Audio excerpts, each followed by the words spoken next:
Are you sure? Yeah. Alrighty. What's up, man? Hello, everyone, and welcome back to another episode of Matrix Dialogues. It's me, your host, Austin Boozer, here again. I have a returning guest, first time returning one, Mr. Kenneth. He's here. We're going to talk about all the things that have happened since we've seen each other. Well, we've seen each other, but since you guys have seen him last, really, that's the thing. He's been doing a lot of shit lately, to say the least. But let's just start off with, how are you, man? How are you feeling? Great. Body is in a good space now after what we'll talk about today. Mindset's in a good place. I'm already looking at like what is next. Those conversations being had quite a bit. So yeah, I think the body's got to be in a good space. The emotion's got to be a good space to be able to say what's next. So in a good space. Heck yeah, man. I guess let's kind of just start with start tracking since we saw you last, since everyone else saw you last. I'll lead with this, actually. I'll segue that in a second. I just want to express my thanks to you for being so supportive of everything that I'm trying to do with the show and with this vision. And you were very willing to be supportive of that early on. It was our episode 4. Now this will be 19. In just a little over 6 months. So it's been cool, but I really want to just be openly thankful to you for continuing to be supportive and willing to embark on this journey with me. It means a lot. So since we saw you last in July, kind of had a bodybuilding show. Yes. That you did. Did a bodybuilding show. Talk about that a little bit. Yeah. I if I'm being honest, was kind of carrying from my bodybuilding career prior. I still had decent muscle. Running hadn't fully deteriorated that to shit yet. But so the amount of running I was doing at that time led staying lean pretty easy. It was the summer shredding show for the gym that I work at, Alpha Land. And so I did the open bodybuilding show. Won that, and then the next day was the first time I actually had to do a full marathon in my mileage training. You were handling my mileage at that time, and it just like happened to fall on the same weekend. So the first time I ever ran a marathon was like hours after winning a bodybuilding show. How does tell us about that? How'd that feel that day? Because when you said you didn't even think you were just gonna go in there with like hey, I just want to enjoy the experience. Yeah, I've had my time to win per se. Yes. This was just for the enjoyment of doing it again. So to walk away with a win at summer shredding, and then like you said, run your first marathon on the same day. Give me, if everyone kind of a breakdown of what that day felt like. I have gotten to a point where I enjoy bodybuilding just for the enjoyment of what it is. I enjoy watching other people do it. I enjoy having the conversations. I enjoy helping people in that journey. And so being able to go up there was a lot more present backstage than I had been prior shows. I think when you're there to win and you've put a lot of maybe stress on yourself or pressure on yourself to go out and go a certain way. I didn't have to do that, or didn't do that this show.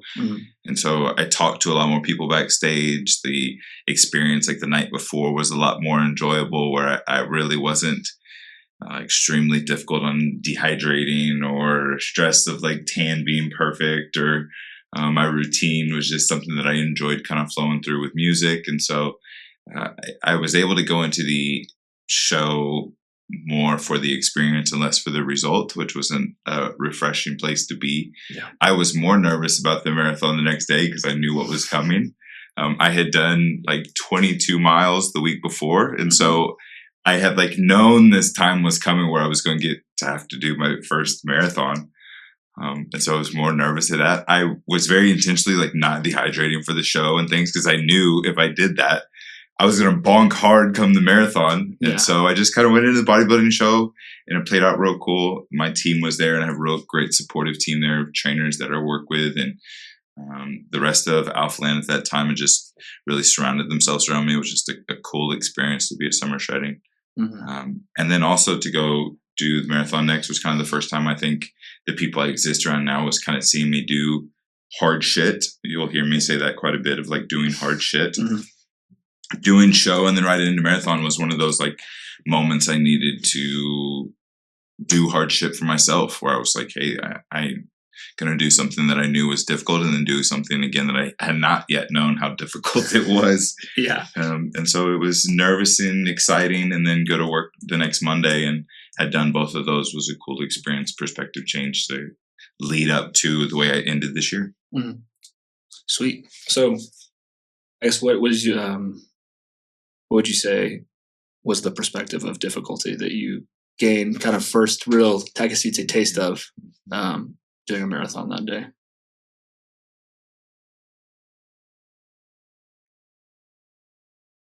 I hadn't known what the people on stage had gone through, but I had never known what people who had ran marathons had ever gone through. So I had not been able to feel that experience yet.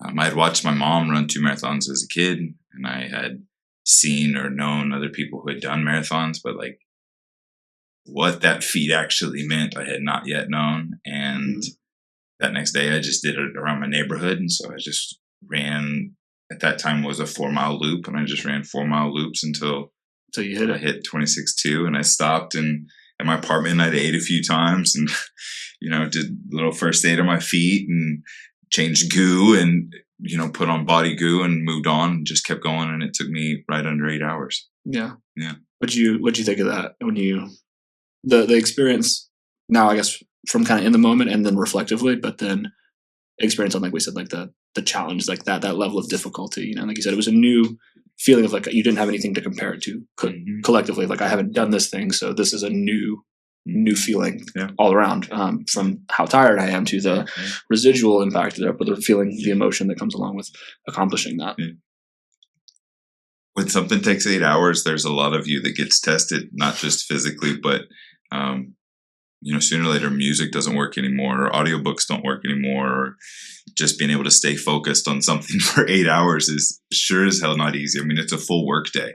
Yeah. And it was hot at that time. And so still hot, yeah. I had to be running at night. So I started at like 7 p.m. and I went till, through almost 3 a.m. And so being able to do running, that was the first time I was really running it dark for a long period of time. Also, that was, now I've done it numerous times, but at first, like running in the dark by yourself for that amount of time, or it's a mental thing. Oh shit. Yeah.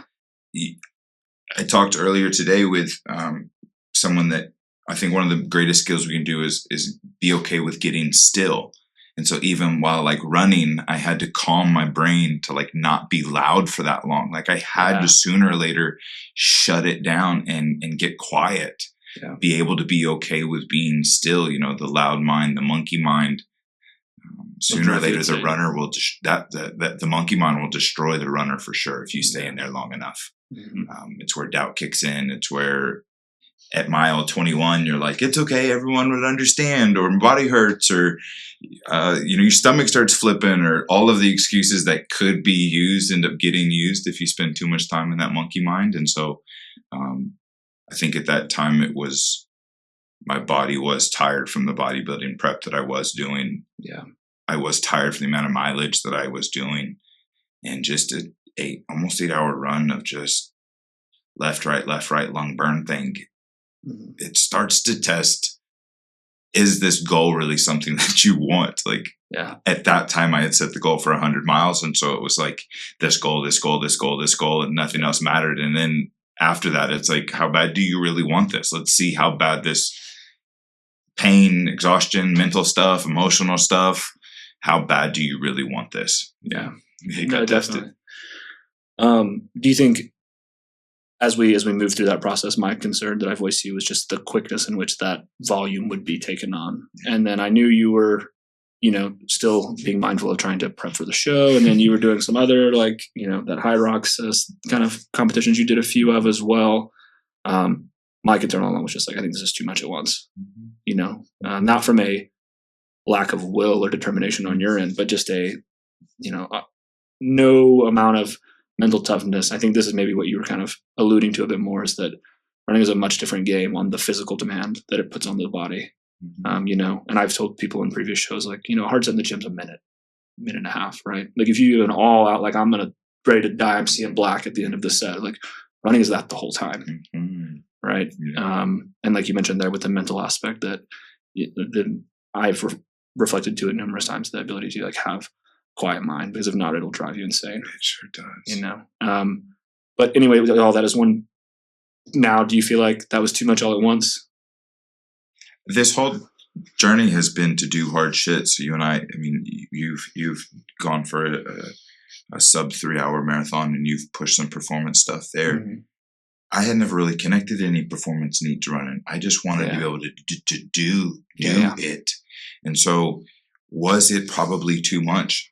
I think looking back in perspective, could it have not been as painful? Yeah, probably. If I had done it a little different, it probably could have been less painful. Yeah. There were sessions with Dr. Lake and my chiropractor that she was doing tissue work on my legs and my calves and stuff. And I was like, you're hurting me. Like, you're hurt. This is painful. And it was like, what did you think this was going to be like? As I'm chasing 100 miles, I did it this last couple weeks ago. I was 225 when I started the race. So again, like 230 ish, I was running that amount of mileage where I'm doing 60 plus miles a week. Like, the body I was catabolic a lot, so I was killing a lot of tissue. That's also not an enjoyable state to be in, where the body's eating itself, but it was getting ready for the ultimate goal of 100 miles. That time was just the moment where in training, I was increasing mileage. I was increasing maybe, like, let's say, the dexterity of my feet, just the ability, like a boxer does with his hands, or kickboxer does with his shins. I was just callousing the body for the amount of work that we were going through. Mm-hmm. And so, that pain led towards 100 miles later in the year. Yeah. Okay. I was just curious, because that was always my, I guess, prospectively my concern was, I was like, again, like you mentioned, is where you have focused more performance in the bodybuilding space.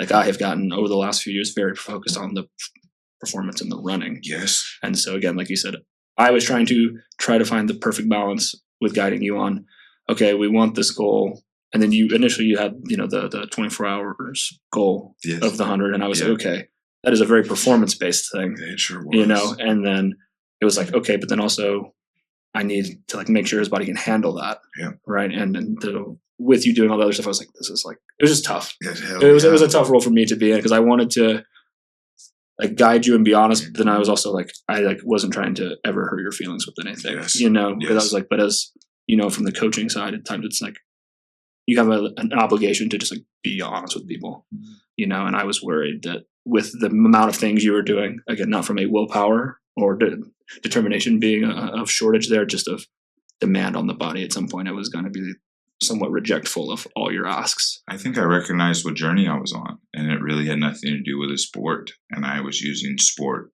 to navigate a journey. Mm-hmm. And so I was needing some pain. We had talked about pain cave. We had talked about being in that space, and I've been working on, like, really what can pain do for us. And so I think I was just intentionally throwing myself into known pain. I knew if it only took the ability to, like, have the conversation with myself to get over pain, I was sending it. I was full sending it. Yeah. And it's cool now sitting here and finishing the 100 miles and being able to say that, because at that moment I was like, I didn't know about ever getting there, and then it got there. It was enjoyable. Yeah. So kind of like you were saying there, just that intentional kind of pursuit for some pain there, for the benefits and the lessons that would come out of it. Yes. And so now that we're on the other side of 100 miles and 6 months of quite the, I guess, pain per se, right? Intentionally. But where do you feel you are now? Like, what are the lessons you can take away from it? Yeah.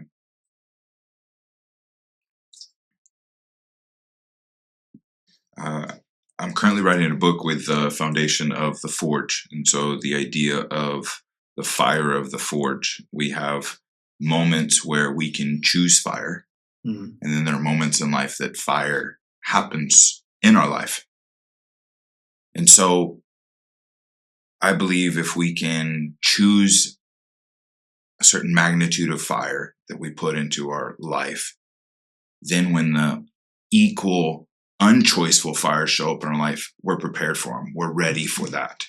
And so now, being on this side of 100 miles, I've chosen my fire to be 100 miles in 50 hours. It took me 50 hours to do it. Yeah. So now the fires that life gets to throw at me can literally be comparable, and it won't burn me. It won't hit in the detrimental way. So now I've literally increased my durability by choice fire.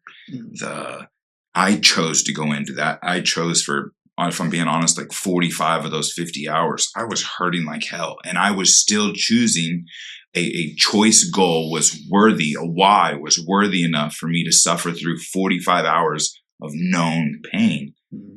Now, all of a sudden, when I get to choose for writing the book this year, or I have kids one day, or back into another relationship again, or whatever the choice fire is moving forward in my life, I now get to experience it in a manner that I know what I've done prior to that, and I can handle it. Like, it didn't destroy me then. So now I almost more confidently go into the next fire. I know what I'm able to survive. So you'd say an increased dexterity and resilience. Yeah. I've heard some others talk about this.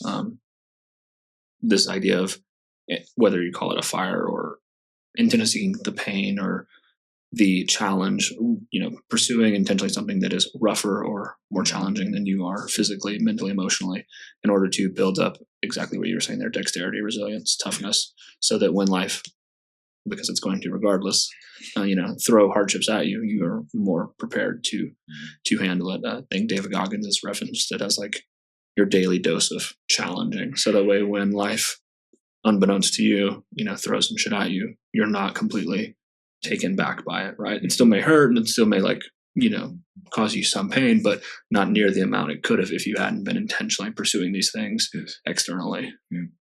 So it's been a fascinating concept that I've also been leaning a lot into, and I think that's what running serves a big purpose as for me as well. It's in, because you've learned now that it is a choice the whole time.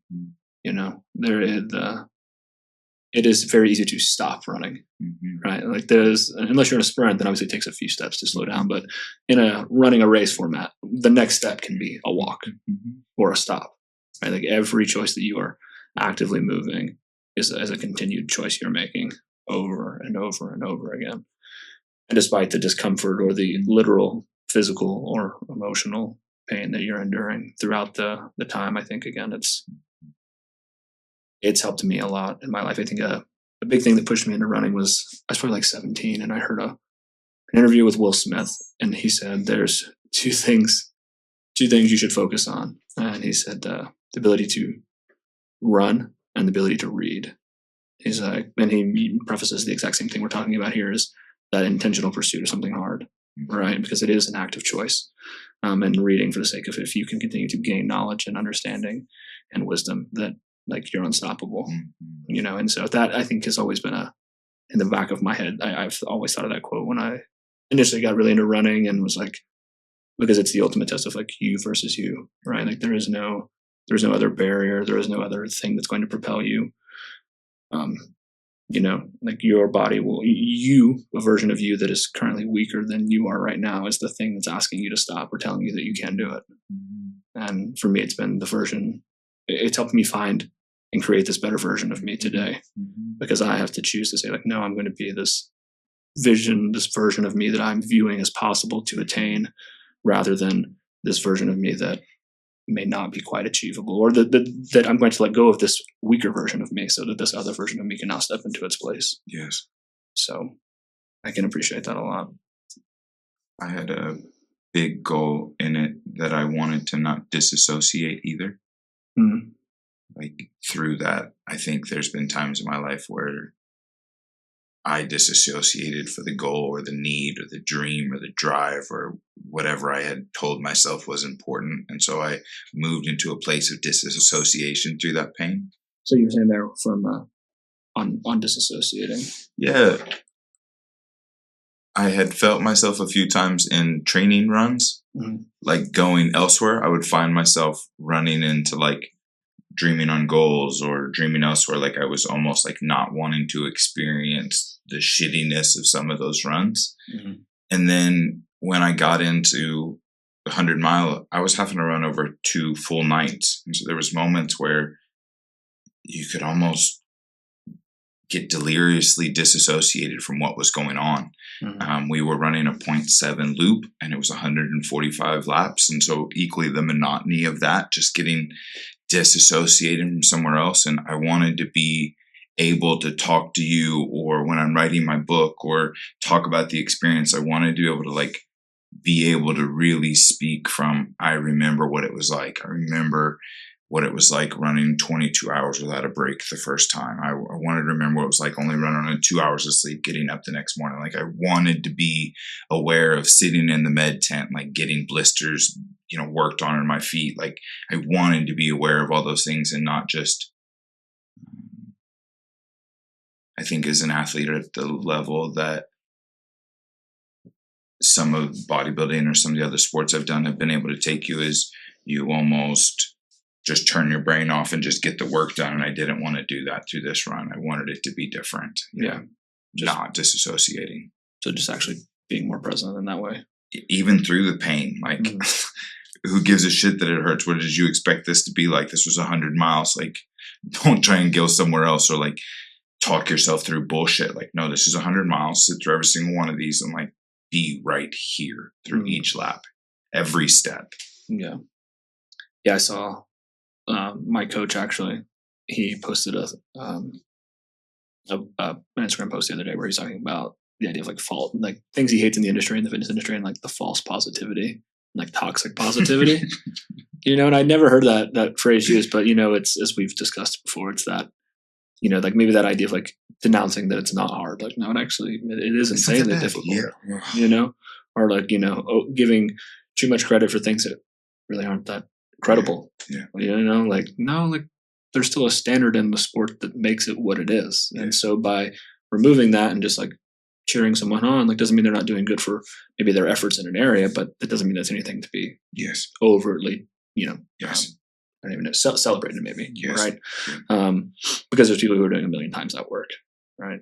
To get any recognition, let alone, have a party thrown or something. So I don't know, it was just an interesting concept that he posted the other day on Instagram, and I was we just kind of found myself reflecting on it, and was man, there's just a lot of it. And again, I think most things, it's rooted in good intention. The idea of wanting to be supportive and inclusive in the industry, and you want people to pursue a more collective health path, for their life, whether that's in bodybuilding, running, CrossFit, whatever you want to do, right? Yes. However you enjoy doing that, by all means do it. Yes. We're welcoming, of course, but there's a cost to play, right? And there's a cost for accomplishments, right? You don't just get the medal or the buckle for nothing, right? You earn it. And that's what makes it mean something. It's because you too have to earn it. Yes. So, I even took some notes the day. So you brought in the new year with doing a 100-mile race. Crazy animal. I know I kind of notated some things that you said to me that day to kind of bring back to you today to see what your thoughts would be on them. When we were on mile 56, you said, you looked at me, you started crying. You said, I didn't expect it to be this hard. Let's talk through that one a little bit.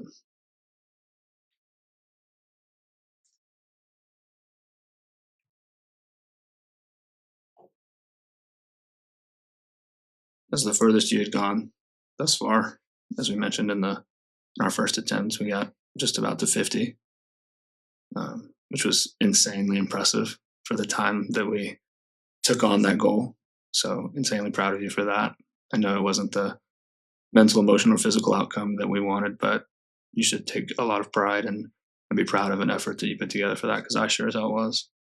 So, so this is, to set the setting for those people listening is, this is the farthest you have taken a run thus far. You're in an extreme amount of mental exhaustion, physical pain by this point. But what do those words mean now, looking back on them?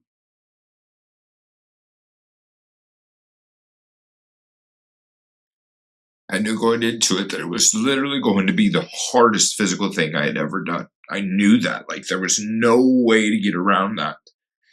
And at mile 56, I still went like, you're halfway. Like, at that moment, I was checking in with myself, measuring how much suffering I was in or pain I was in.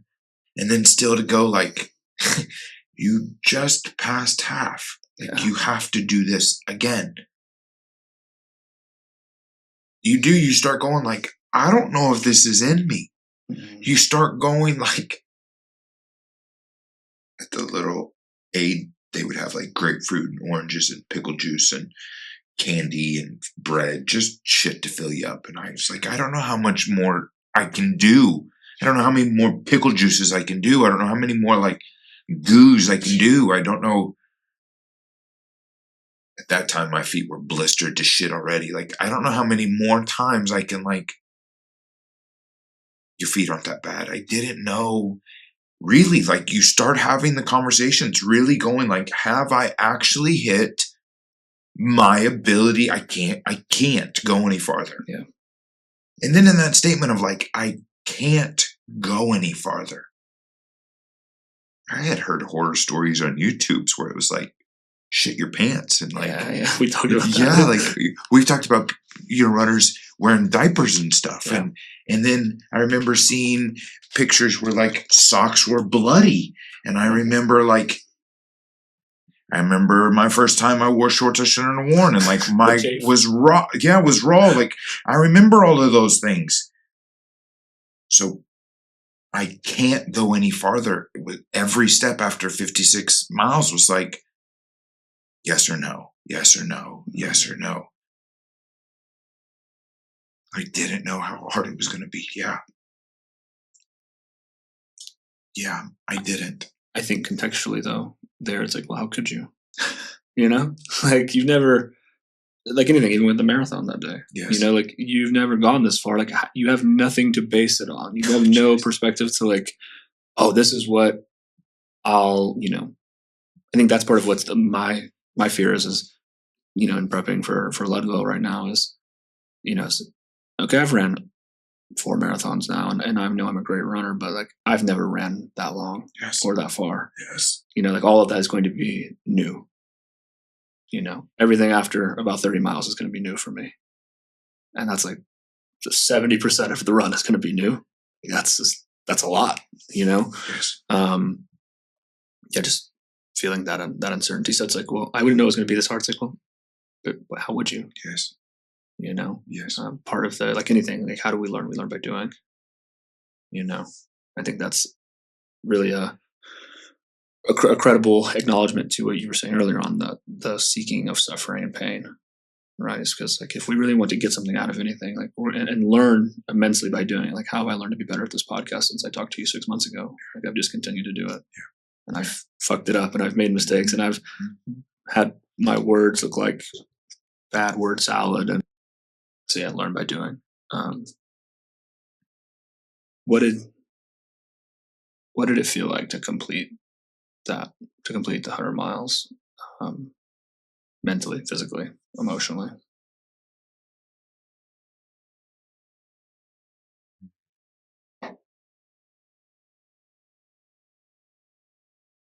There's been a part of me all my life that's,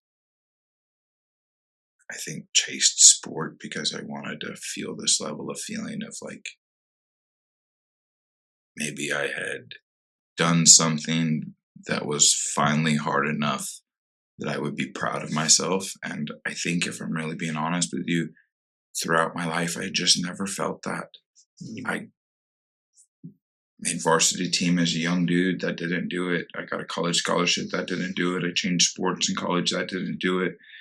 And then became, competed in some of the best there. That didn't do it. I got into bodybuilding. That didn't do it. But then winning in bodybuilding, that didn't do it. It was like I had done something and I had achieved it, and then it became easy and I needed for it to go again. And then I finally set this goal with 100 miles where I was like, I actually don't know if I can do that. And then myself, I didn't have a partner. I was solo. I was the only one at the apartment. I was the only one paying bills. It was me, myself, and I in that situation. Parents weren't there. Like, the actual group setting was gone. It was me, myself, and I doing my training, my running, my racing. And I finished at 100 miles, and I really did feel like if I had seen someone else do 100 miles, I would have been like, man, like, oh my God, you're superhuman. I deserved to feel that about myself. And I did. I felt like, man, you are a superhuman. And it was from like evidence. It was not a belief anymore. It was not this like positive toxicity. It was not any of that. It was evident that I had done something superhuman. And now from that point forward, it became the new glass ceiling. Like, and I'm good with that glass ceiling being that. Yeah. That presents a plethora of questions for me, because something that I constantly battle is with running. That's almost the identical journey that I've walked. A little bit different path to get there. I struggled to apply myself in a lot of situations previously, not a lack of skill or competence, just like, well, I wasn't interested enough, didn't have enough hunger or desire or whatnot. And so that's plagued a whole different set of problems for me. But in running, and specifically the idea of like 5 miles got easy. So let's do a half marathon. Half marathons I got really good at. I was like, let's try a full marathon. And then even that's becoming like, say easy, but like much easier than it is for 95+% of people. And so I was like, let's run 100 miles now. Yeah. But the part for me that I really want to dig in with you on is you're speaking there on an inability to like be proud of your accomplishment. And I posed the ask of, do you think it was finally that the challenge or the accomplishment was big enough, or that there was work in self done to get there? Because without that work, the accomplishment would never happen anyway.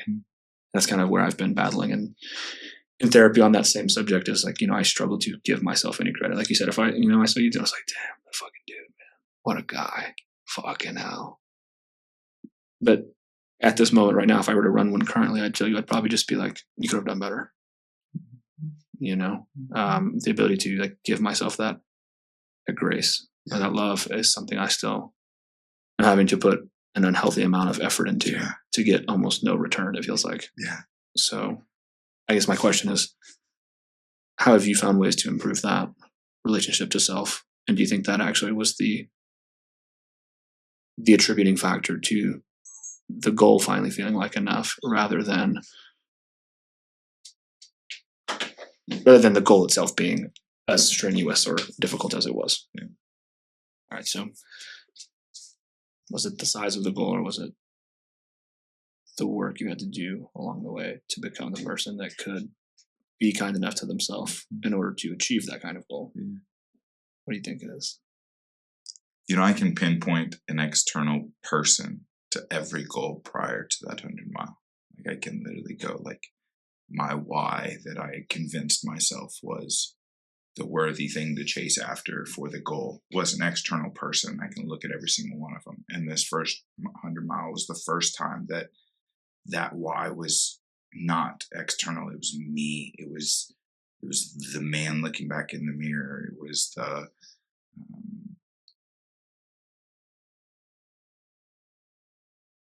I was the one who had me.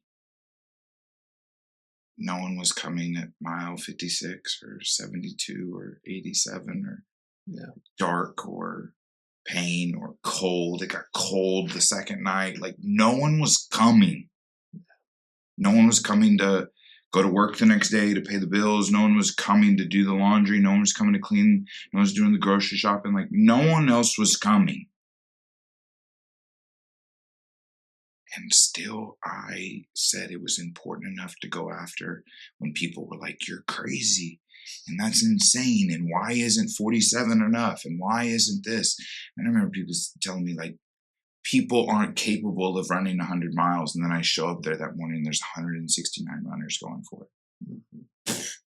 And I sure as hell was at the beginning of the array of humans that were running that and beating the hell out of that race. The course record was 14 hours and some change. It's a 7-minute repeat with med, with sleep, with food, for 100 miles. Like, when you start hanging around those people that be doing 100 miles and it's like, this is my 8th one, this is my digit. It's like, you have to start changing that.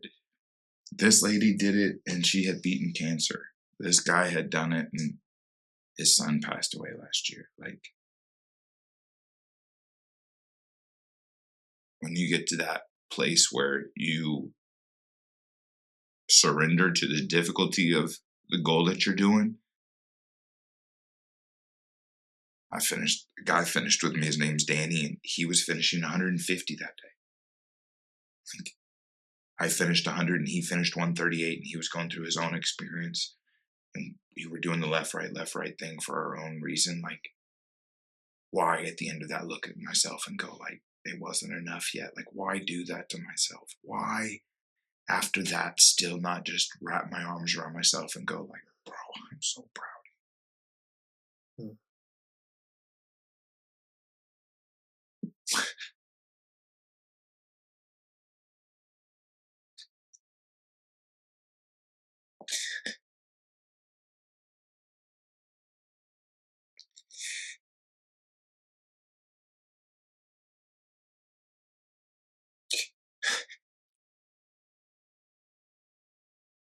My mom finished the last lap with me.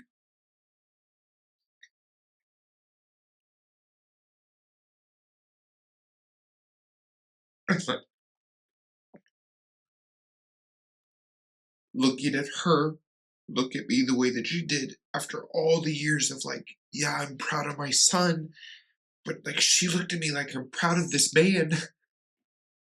Yeah.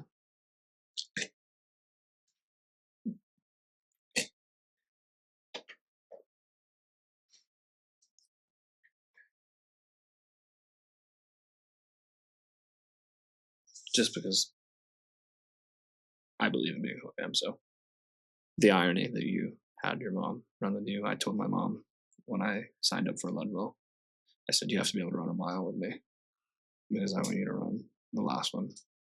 Up that fucking hill. Yeah. The last time my mom probably ran a mile was like the 80s, if that. Yeah.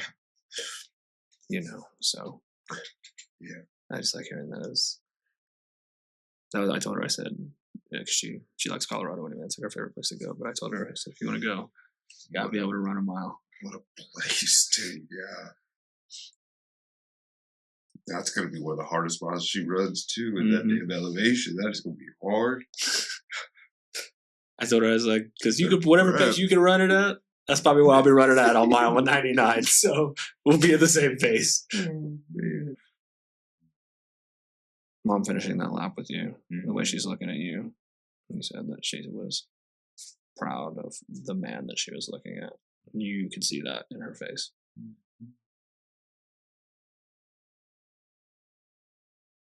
How have you been able to give yourself that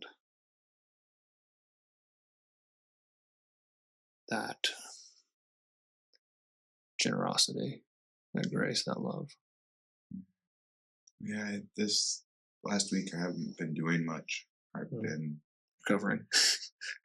I think even my body was on board. I hadn't yet felt like this animal hunger that I had become so used to. There was always something afterwards that was driving me to want to go get something.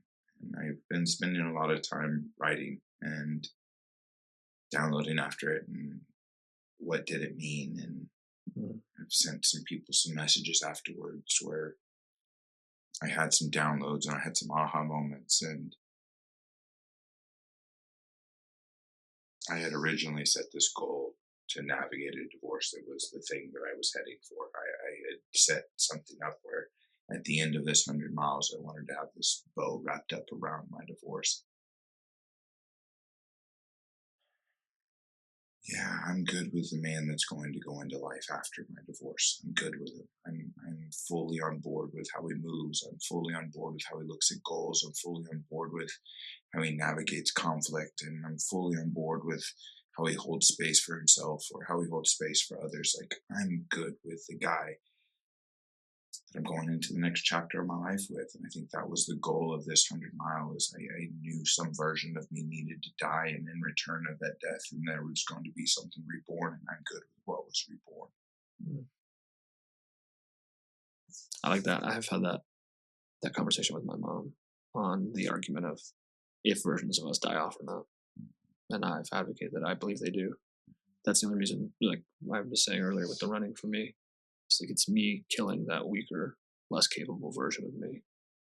Like right now in this moment, I'm not someone who can run 100 miles today, right? But I know that the person I'll be in August will be, right? And so it's like every day I have to let go of the version of me that's existing today to cultivate, create, and bring to life the version of me that can do those things.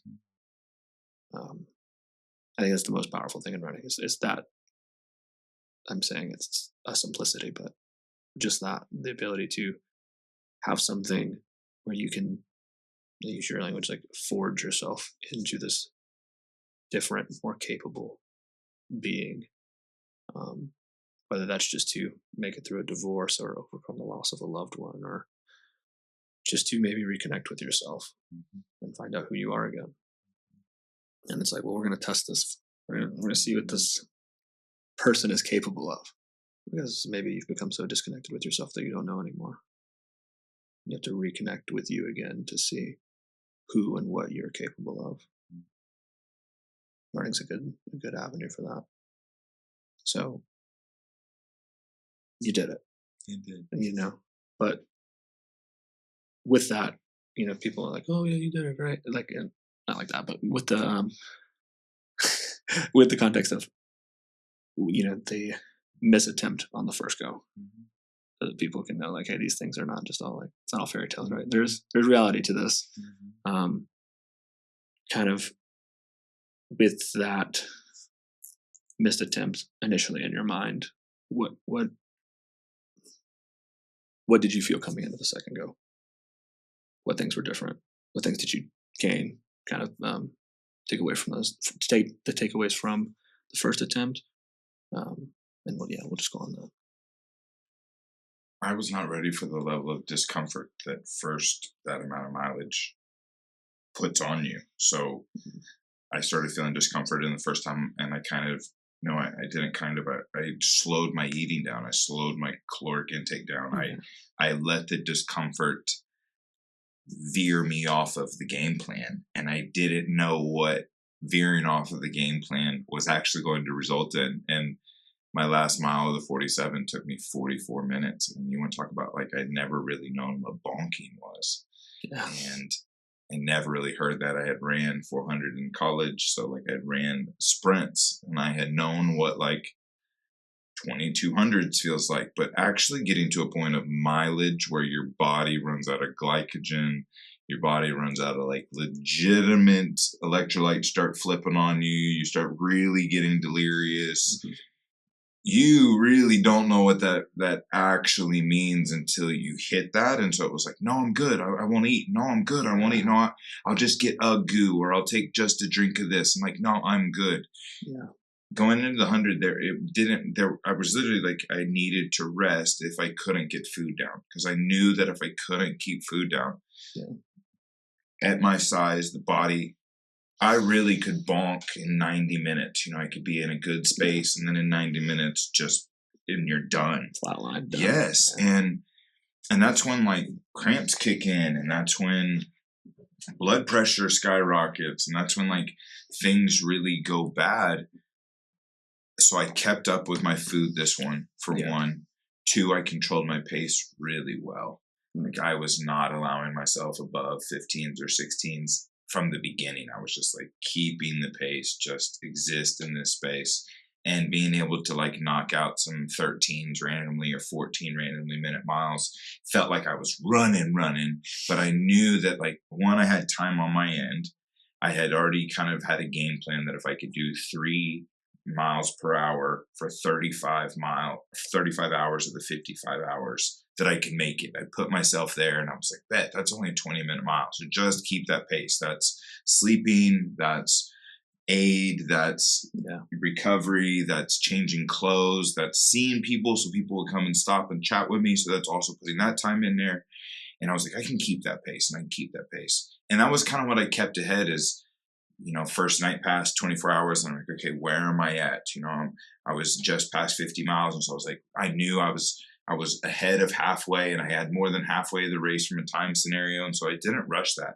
The whole goal was completion. And so I stuck to the game plan of like food and water and, getting to a point of this lap was water, this lap was water and electrolytes, this lap was goo, this lap was this. Like that was really the game plan and it stayed in there and it worked to where mile 47 came and I was in a way better space than I was before.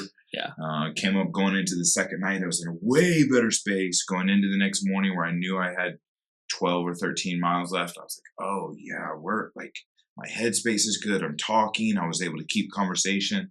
I knew I was in a good space and it was just like, just keep just this right here. Don't change the game plan. Just more food. Take your time. Water.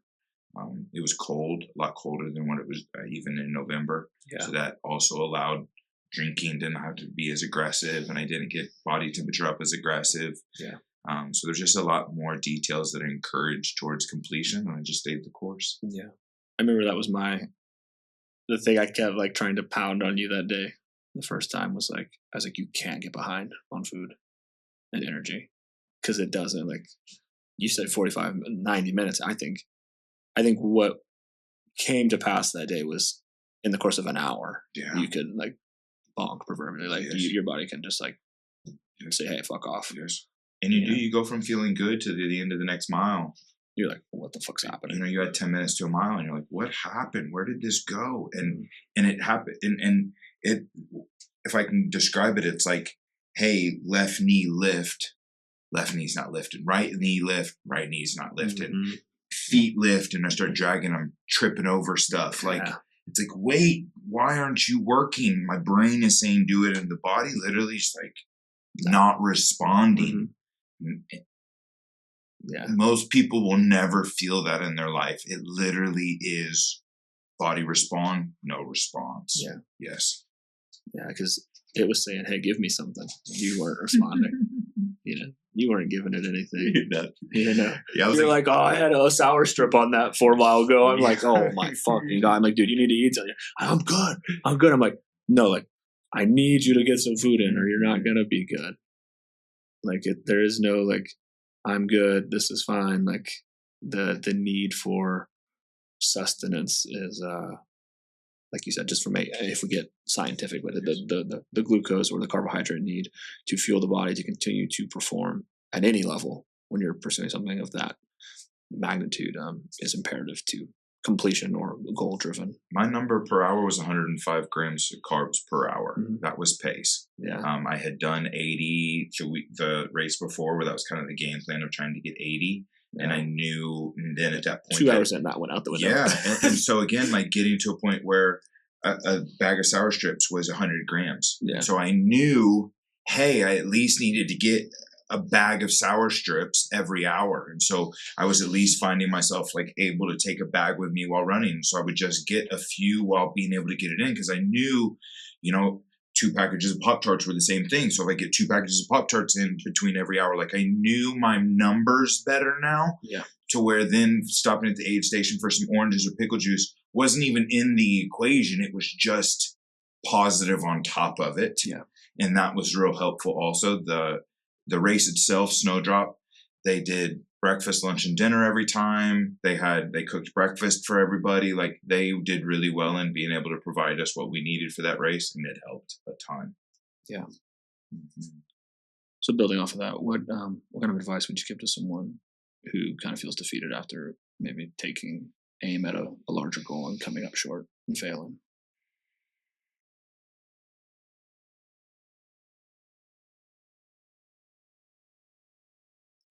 Set extremely high goals and extremely low expectations. And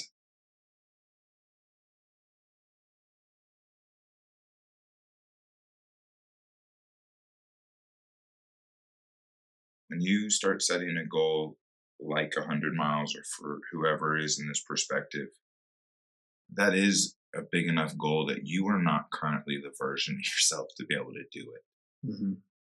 And if that's the case, then there has to be some growth in it. And for you to think that that's fail less to be able to get there, it's like, there's just no way that equation adds up to that. So if you can say, here's the goal, and I know that there's going to be some hurdles, failings along the way. And if I can look at those hurdles as simply information or data, and I think where people really screw up is large goal, short timeline, or large goal, high expectation has to go this way and has to go this way. Yeah. I had said 100 miles. Like I don't even really allow myself to know the fathom of that, but that's full marathons. 4 full marathons. Yeah. Stacked up on itself. To where it was like, I did a 24-hour goal. So the first race was a backyard style. So it's 4 miles every hour on the hour, 24 hours hits the 100 miles. And so there was a time restraint on it. Yeah. And if I'd have done this another race with the same time restraint, I would have failed again. Like if we're doing goal to time restraint, I knew I'm not yet that runner. Yeah. And I'll let you know that there are plenty of runners. There was a guy who ran the race with me in November and then was also there. And I'm running with him at like mile 30. And I'm like, hey, how are you? Great.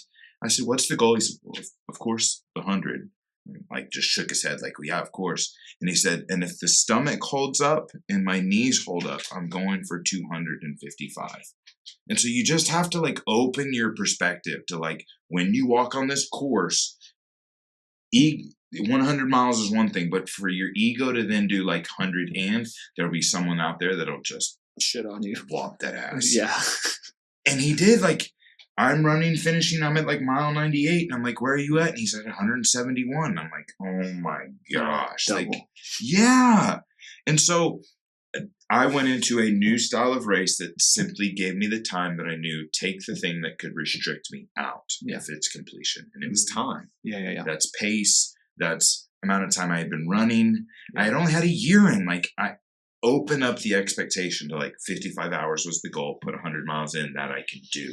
Mm-hmm. And so it was lower those expectations of like the need that it has to go a certain way. Yeah. Just open up that level of goal. Don't set the goal that you can go like, bet 10 mile and it's going to do this in 10 weeks and da-da-da, because that means the goal's just too small. Do it where it requires some failings for you to have to learn some shit. If you say goal and you're able to achieve it in 10 weeks, 6 months, like, shoot bigger goal. Yeah. I agree. I think there is a component of value to the failures or just the lessons that propel you to the thing, right? Because like you said earlier, I don't know how hard this is going to be. It's like, well, yeah, you don't have any data, any validation, any understanding. This is never something you've done. How would you know? Right? So the thing that you're just someone who could run a marathon, run 100 miles, start the business with no context, and there's going to be no failures. Like, if you just zoom out a little logically, you go, yeah, that's kind of actually stupid. Like, why would that work? Of course I'm going to fuck it up. Of course I'm going to fail. But and it's like same thing with the podcast. You know, like I have had to take. There's been so many failures, so many things that like people don't know about or didn't see or don't get to, like the thing we're dealing with right now. You know, but like that's just what comes along with it, and with that comes that like on the other side of it, if you're intentional with it, you get the knowledge, and that's not nothing. It's not useless. Like that is the asset then as long as you don't quit, will propel you to achieve whatever it is you're pursuing. Right. And like we said, like I mentioned earlier, like we learn by doing. So you have to do the thing to learn. Right. There's no amount, like, cool, you can Google, you can chat GPT, you can ask around, but there's just a level of knowledge that is gained only from doing. And by doing requires some failures. Yes. It doesn't mean they're bad. Right. It's creating a negative connotation to failures, a bad and detrimental mindset to take on to anything, because there will never be anything in your life that you pursue or attempt that you won't have failures be part of. Though to me, I always view as that failure is the steps and the staircase to success. Right? It's failure, incremental micro success, failure, micro success, right? Until you get to whatever the goal is. And then to caveat off what you said there,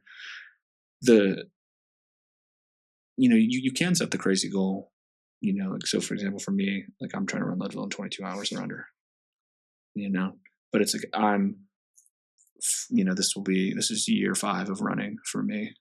I ran 1,500 miles last year, 1,300 the year before, 1,100 the year before that. Trying to put a 2,000 down this year. So, but it's still scary. Like I'm not going to say that I'm like, oh no, like this feels really attainable. Like there's a lot of uncertainty to that, on intake of food and then weather. And then I'm going to go around at, an average altitude of 6,500 feet, climbing up to peak elevation is 15,000 feet during the race. There's a lot there. But like you said, I think, like you should set a goal that feels almost like it's too big for you. Because again, like that's the only way you're going to become the kind of person that could do it anyway. Like if my caveat to your thing is if you set the goal and it doesn't scare you a bit, it's probably not the right goal. Obviously, mindfulness to time frame and capacity and performance level and whatever, like be logical, but and so you don't set yourself up intentionally for like this letdown and emotional detriment that could fall upon you if you set something that is, if you're like, I'm gonna run 100 miles in 18 hours right now, I'd be like, come on, man. Hey, I love you, but let's be real. Like that's just a setup for failure right now. And but applying something that's attainable to that, right? So, but I think that's good advice to anyone who you have to fail. You have to fail to succeed. Failure isn't a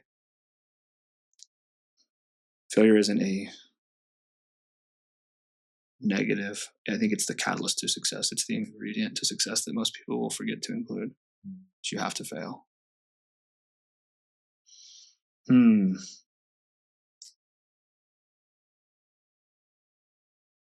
So I guess what's next?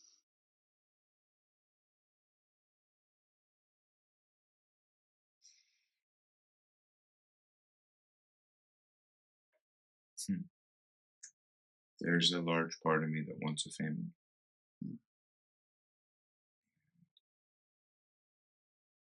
There's going to be one day that I won't be able to give the amount of time or thing to a physical goal. And I would really love to find a partner again and start a family. I'm good with the man who will be a partner again and a future father. Hell yeah.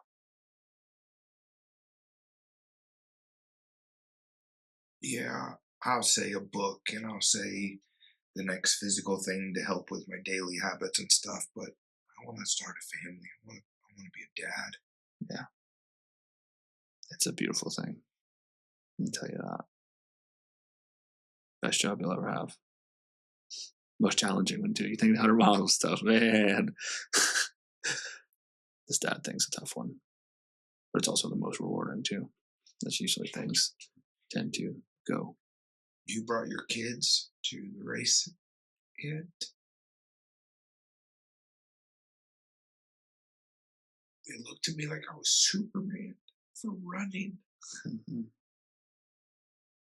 Your son's here now, and he came up just high-fiving me, just wanting to share life with me because he thought the guy who had ran 100 miles was cool, and god damn it, that's fucking beautiful.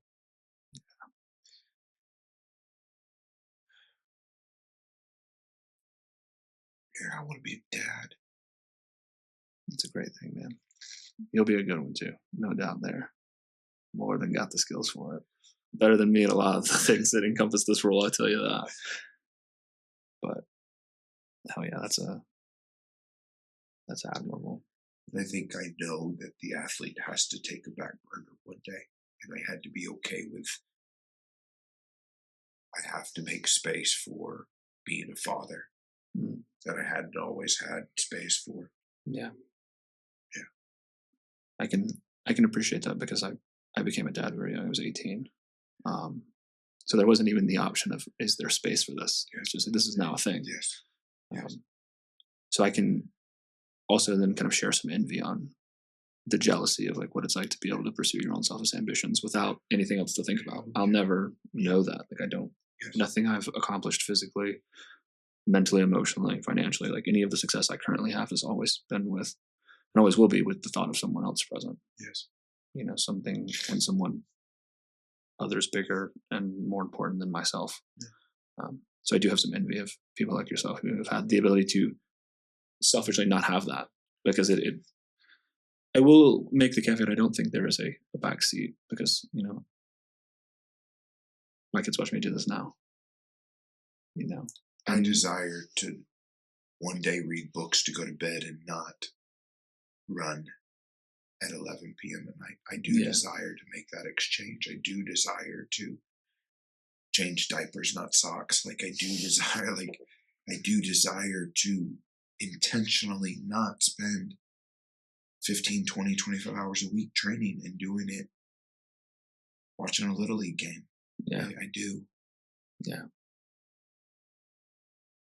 I think since that's the only opportunity I've had, is to have to be able to make both happen. It's tough, man. It's hard. It's a lot of. You've seen my Strava, or anyone who follows me on there.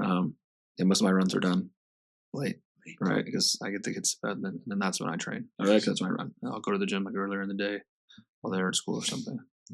That's when I have that time there. But I've also learned like that's how I have to have those things too, because those things fill me up, right? But a balance is tough.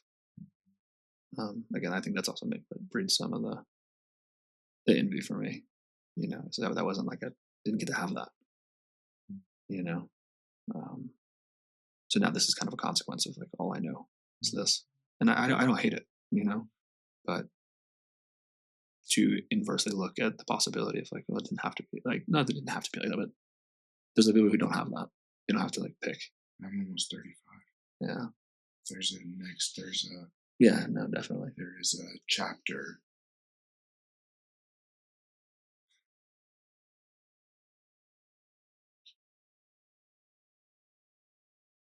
I've talked a lot about it's better to be a warrior in a garden than a gardener in a war. Mm-hmm. That then means that the warrior becomes the gardener. And I think there's just a nice chapter that I do recognize that is coming, that my warrior will become the gardener. Yeah. Yeah. What does toughness mean to you now compared to earlier in your life? And how's it evolved?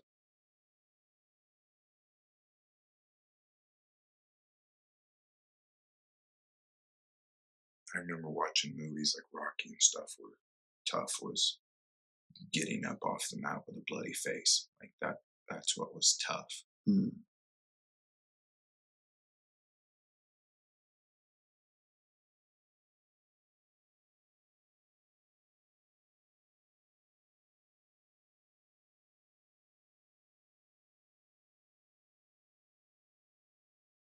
My uncle lost his leg due to some health moments in his life just in the last couple of months. And he was at Christmas with us, and I told him I was running 100 miles, and he looked at me, and again, what I was doing was empowering him to learn how to take steps again. And there were some racers there that Snowdrop was a fundraiser for kids' cancer. There were some dads there that were running that like lost kids to cancer. One of the ladies I met was a cancer survivor. Wow. And all of a sudden, I think in my head, I used to think toughness was getting up with the bloody face. But like his bloody face was burying a child, and her bloody face was losing her hair. And my uncle's bloody face was, how do I give value to 2 daughters and a wife now with 1 leg? Like, yeah.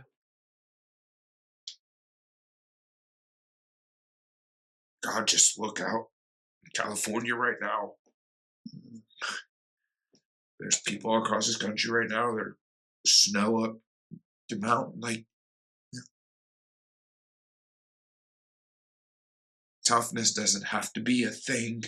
Toughness is a state. It's something that we all experience. And like, there's some northern guys right now that are doing salt trucks in snow. Like, God bless, I couldn't imagine that cold. Like, what the hell? Like, toughness is a state. It's something that we endure. It's the thing that's able to get us up to be able to do the hard shit.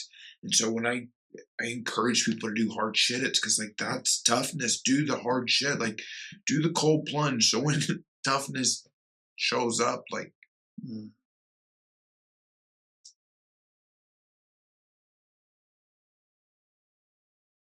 my dad chose to run, not alcohol, when his child died from cancer. Like, those are tough. Yeah.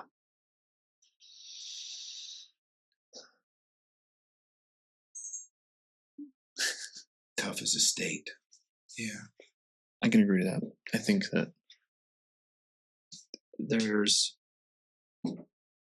I'm more and more enamored with the potential that these things like toughness, resilience, bravery, right? I think they're an attribute that maybe some people, I think, are gifted with a certain level of, right? But I will give the caveat that I do believe it's something that you can cultivate and build upon. I understand that too.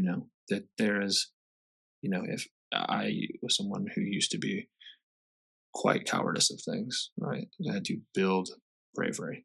I had to improve that state, right? And that came with a lot of cowardice along the way, right? And there's some people who just, I think, naturally get a little bit more of it just integrated into who they are. There's some people who are more tough, more resilient, more durable, more loving, right? They just have this gift from God, and it just comes natural to them. Like, there's no effort to it, right? As to where some people are like, oh, you just like love training. And you're like, I've just got really good at making that choice, right? And there's some people who just, man, they come out of bed and Olympic athlete, right? Like, it comes so easy to them. So yeah, I can agree that I think it is a state, something you have to consistently make a choice for, and that it can be improved, right? That if you think that, or you don't like the current level of any of these that I've mentioned, toughness, resilience, lovingness, whatever it is that you feel you're inadequate in, or know that you could be better in, then there's a reason you feel that way. It's because there's the potential for more in you. Now, how to unlock that or give it to others, now that's going to take some work. That's going to be hard. It's some hard shit, as you say, to find out how to cultivate that in a proper manner, but that it's worth it despite the challenge. I have a few left. I just don't know which ones I want to throw at you.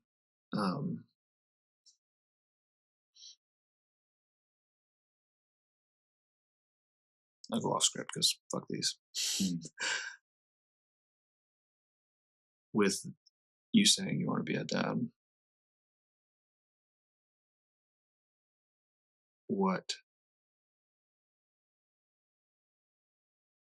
how would you go about potentially instilling some of these values in them?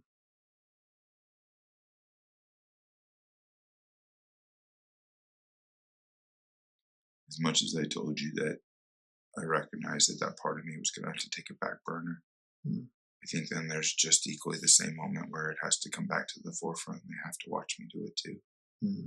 I think watching dad do hard shit and also be a badass dad to me makes me feel loved and seen. Isn't a hard ass. And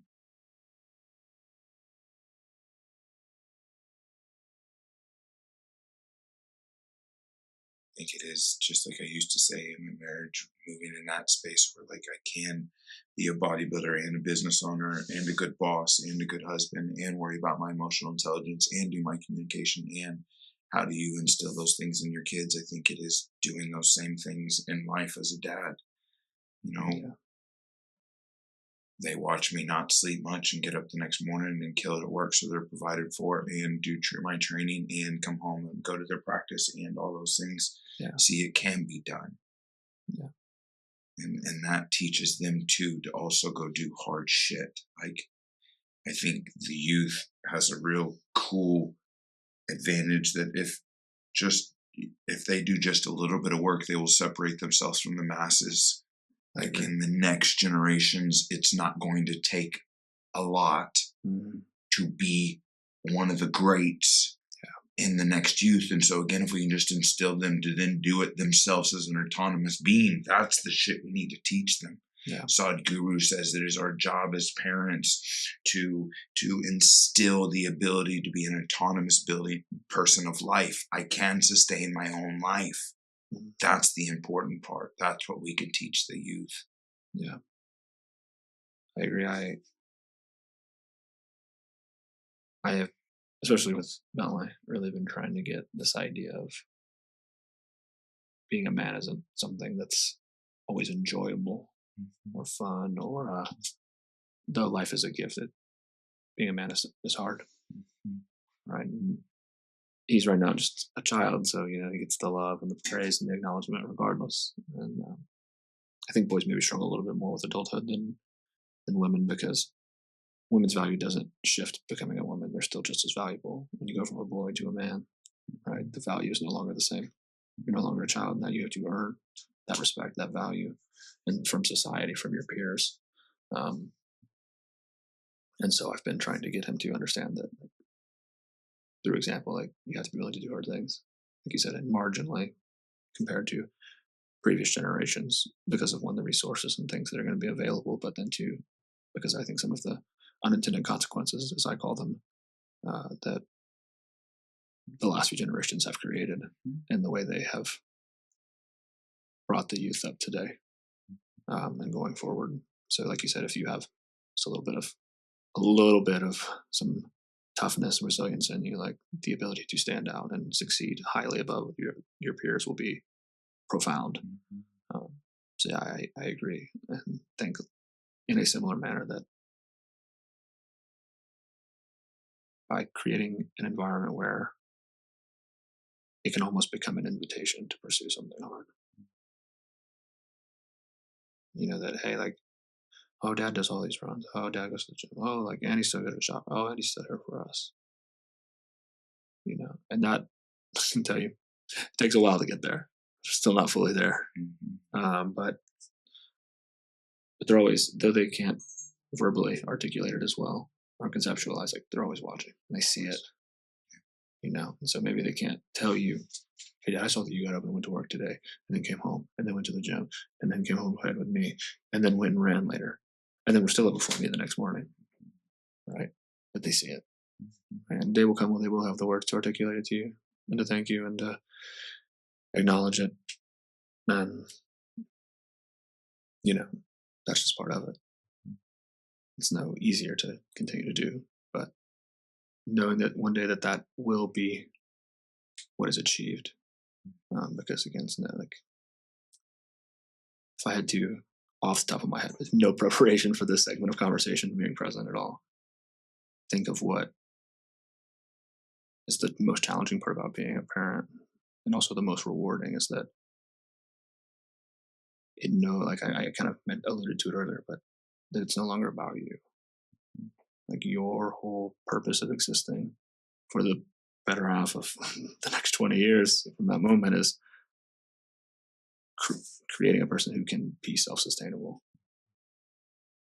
And if you're afraid of the failures, boy, I hate to tell you, you better get over them, because you're going to fuck it up a lot. Especially if it's your first go. Like, you think you know what you need to do, or the ways to get this human who has now their own mind, their own feelings, their own way they cope with life, you're going to know the right way to engage with them, or to get them to understand, or to teach them, or to encourage them, or to motivate them, or to get them to latch onto something and pursue it. Like, you have no idea. So be okay with that you will fuck it up. But I found that I'm okay to say sorry, because I'm just a person too, and they don't have the expectation for you to be perfect. Like they never do. And it's a unique perspective now for me to be a father and a son at the same time. Because I realize I want the best relationship I can have with my mom. And that's all any kid wants, is they want the best relationship with you as their parent that they can possibly have. And when you get to be both at the same time, it really helps you separate those two. And so, yeah, I'm always willing to apologize and say, like, hey, I'm a person, like I got overwhelmed earlier with things that were outside of this, but I shouldn't have taken that on you. Hey, I'm sorry. And if you're willing, and most people can't do that in general, let alone to children. But if you can, you'll find they're more than willing to forgive you. Right? Whereas it doesn't have to be this thing that becomes unattended trauma that then becomes all these issues when you're 35 or 30, right? But I will think that there is, what I can also attest to learning is there is an unprecedented value to trauma. And there will be some level of trauma unintentionally that you do bestow upon your children. And you can't, it's like, can't let the fear of getting hurt stop you from pursuing a sport, right? You can't let the fear of, well, I'm going to do something to hurt them or emotionally cause them some pain from trying to be a good parent, trying to influence them and guide them. So, oh man. I guess we'll go on this one for the last one to go out with is, how is your relationship with pain, both physical and emotional, changed through these experiences? You've referenced using it as a tool for growth and to help build dexterity, toughness, resilience. But what other things have you seen change through the experience of maybe not just 100 miles, but collectively this copious amount of stuff that you've done physically throughout the years? Really, one of the concepts in my book is master the monster. And I think a lot of us are not in tune with the monster inside of us. And so when we endure a level of pain, that monster comes out. And I think those are the moments where we can be detrimental in our life. And then I also think that's where things like addiction or things like disassociation or things like that is the pain got so much that we needed to get Something to fill it. something to make it not be so painful.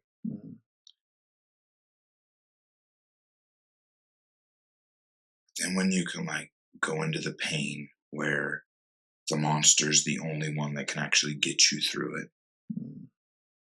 And then when the pain's done, you can then put that monster back in the cage. Yeah. And it doesn't have to have repercussions of your life, and it doesn't have to, all those things. It's like now all of a sudden that monster is a tool in itself. The ability to say, I recognize that I must become something different state to endure the pain. And then when the pain's not there, the state no longer serves me and it goes back into calm. Yeah. I'm now fully okay with like, hey bro, you good? And then he just comes out and just handles business. And then he almost looks back at me and is like, hey, the job's done. I'm going to go back and like, come on back out here. Like there's this beautiful relationship of the monster comes in and out of my reality now by choice. It doesn't come out and I can't control it. It doesn't come out and I'm not in control of it. Like someone pretty close to me is struggling with some of the areas in her life. And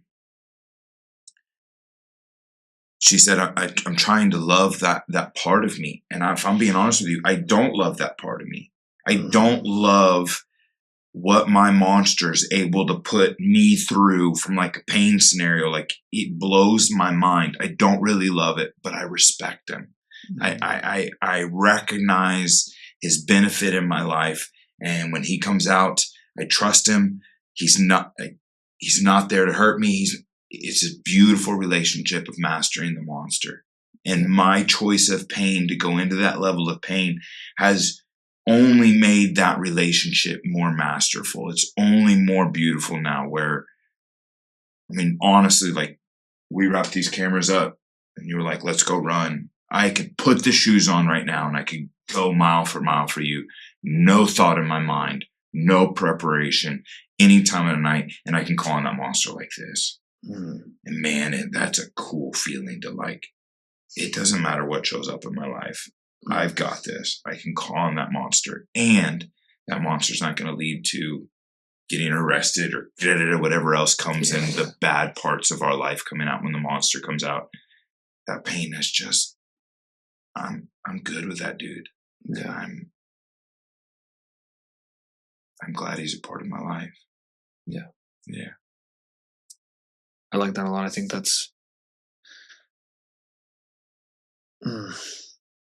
there's a value to the demon inside of you, the monsters, whatever you want, whatever definition you have of it.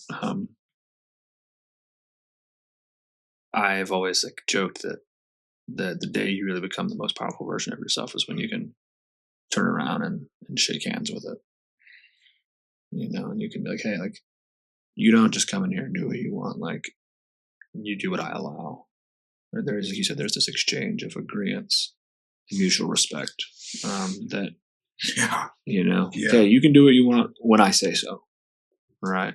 And he has there's no leash on him. Yeah. It's like, when you're out, go, bro. Like, full send it. Mm-hmm. I trust you. Mm-hmm. I'm good with where you're headed. Yeah. You're not going to hurt me. You're not going to put me in a scenario where I'm going to get in trouble. I can trust you. Yeah. Full surrender to it. Yeah. And that's tough to do after, as you mentioned there, like periods of time where that there was an inability to do that. There wasn't that trust there because of, like you said, that resulted in negative consequences. So I think there definitely is a component to creating your version of mastering the monster, but I think just creating and cultivating a relationship with the darker portions of ourselves, because they do have a value and they do serve a purpose, and they are an asset when used appropriately. Yes. Right. The problem is, unfortunately, like most things in life, they're just misused. Right. And so then there are negative consequences, but if you master the ability to cultivate that relationship and have that trust, then it can just be a positive extension of you to really help you do some crazy things.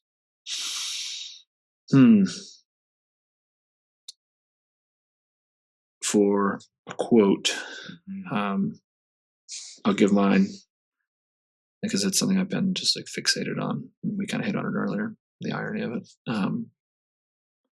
It's also by Chris Williamson, the irony of that. It's like my 19th episode in a row of having a quote from him in an episode. Said, "You've already achieved goals you said would make you happy. And that currently you right now are on the other side of goals you said would make you happy, and yet you're not. So how could you assume that on the next side of goals that you're aiming at, you'll then find the happiness? Because you've already achieved ones you said would make you happy."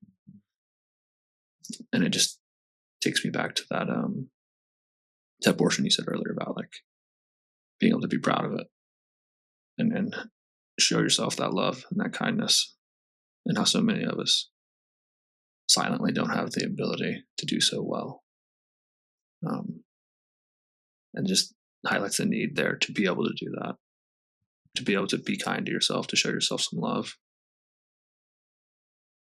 Because I've learned through time that no amount of love or number of times someone else affirms me will ever be enough if I can't affirm myself.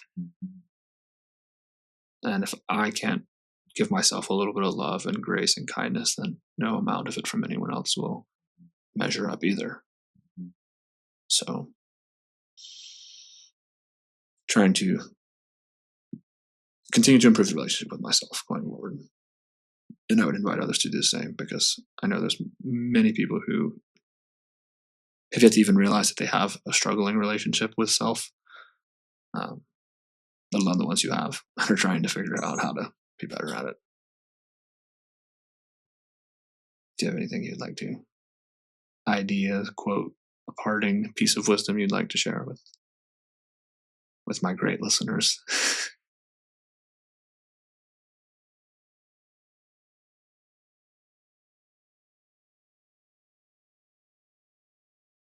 no one is coming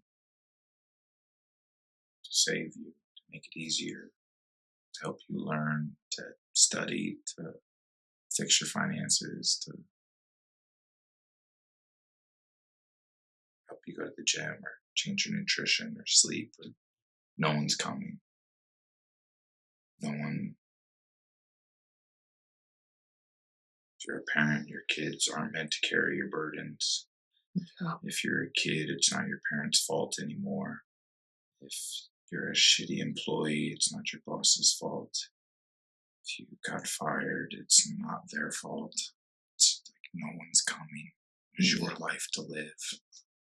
If you're unhappy with it, like no one's coming. Maybe not chase happiness because it's fleeting. Chase purpose. Yeah. Chase the thing that causes you to want to become a better version of yourself. Quit doing the shit that makes you weaker. Find more of the things that fill your battery up, but like no one's coming. I like that. I think there's a level of comfort, fear, even peace at times with being okay with that. It reminds me of this is so corny, the Harry Potter scene.